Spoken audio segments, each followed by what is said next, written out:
চৰকাৰী কৃষি বিভাগৰ ফুপুলা স্বৰূপ। কৃষি বিভাগৰ পৰা ধানৰ বীজ লৈ হাহাকাৰ পৰিস্থিতি কৃষকৰ মাজত।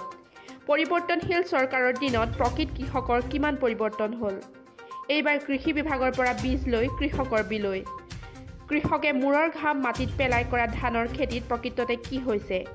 কৃষি বিভাগে দিয়া বীজৰ পৰা ধানটো বাদেই গেৰেই ওলোৱা নাই। এনে এক ঘটনা সংঘটিত হৈছে নগাঁও জিলাৰ কঠিয়াতলী উন্নয়ন খণ্ডৰ অন্তৰ্গত চাংচগী গাঁৱত। কৃষি বিভাগৰ পৰা এইজন কৃষকে ধানৰ বীজ লৈ প্ৰায় 6 বিঘা মাটিত ৰুইছিল ধান।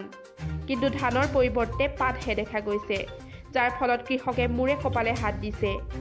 এতিয়া প্ৰশ্ন হয়, কিয় কৃষি বিভাগে কোনো ধৰণৰ পৰীক্ষা নকৰাকৈ ধানৰ বীজ প্ৰদান কৰে প্ৰকৃত কৃষকসকলক। কৃষি বিভাগ আৰু চৰকাৰে আগন্তুক দিনত কি ধৰণৰ ব্যৱস্থা গ্ৰহণ কৰে সেয়া সময়ত লক্ষণীয় হ'ব। মই নগাঁও এগ্ৰিকালচাৰ অফিচাৰৰ যোগেদি মানে কঠিয়াৰ বীজটো আনিছিলোঁ, ৰঞ্জিত চাবুৱান।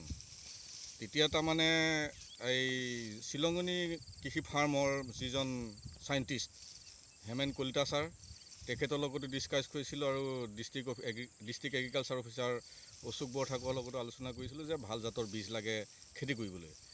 আৰু সেইমতে এইটো ডিষ্ট্ৰিক্ট এগ্ৰিকালচাৰ অফিচে দিছিল। দিয়াৰ পিছত কঠীয়াটো আনিলোঁ। তেওঁলোকে কৈছিলে যে যিটো ৰঞ্জিত চাবুৱান এইটো মাত্ৰ 130-35 দিনত ধানটো হ'ব, কিন্তু 130-35 দিন হ'লেও এইটো অলপ শেহতীয়াকৈ ৰুলে ভাল হয়। কিয় মানে মাছ পথাৰত হ'লে তাৰমানে ৰাস্তা পদূলি অসুবিধা, তাৰোপৰি ভৰ বাৰিষাতে কাটিব হৈ যাব, গতিকে অকণমান দেৰি কৰি পেলাব।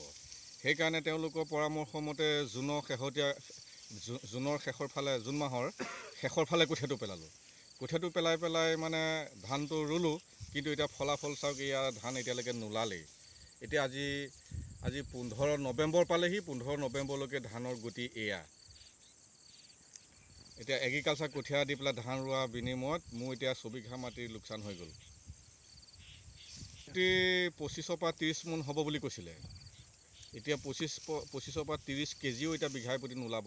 এতিয়া ইয়াৰ ধান এতিয়া চাওক, কাষৰ পথাৰবিলাকৰ কাষৰ মাটিবিলাকৰ ধান চাওক। আৰু মোৰ এতিয়া এগ্ৰিকালচাৰ কঠীয়া অনা এইটো এটা দাগ, সেইটো এটা দাগ, এইটো দাগত আছে 2.5 বিঘা, সেইটো দাগত আছে 3.5 বিঘা। কামপুৰৰ পৰা ইক্ৰামুল ইছলামৰ ৰিপৰ্ট, দৈনিক টাইম।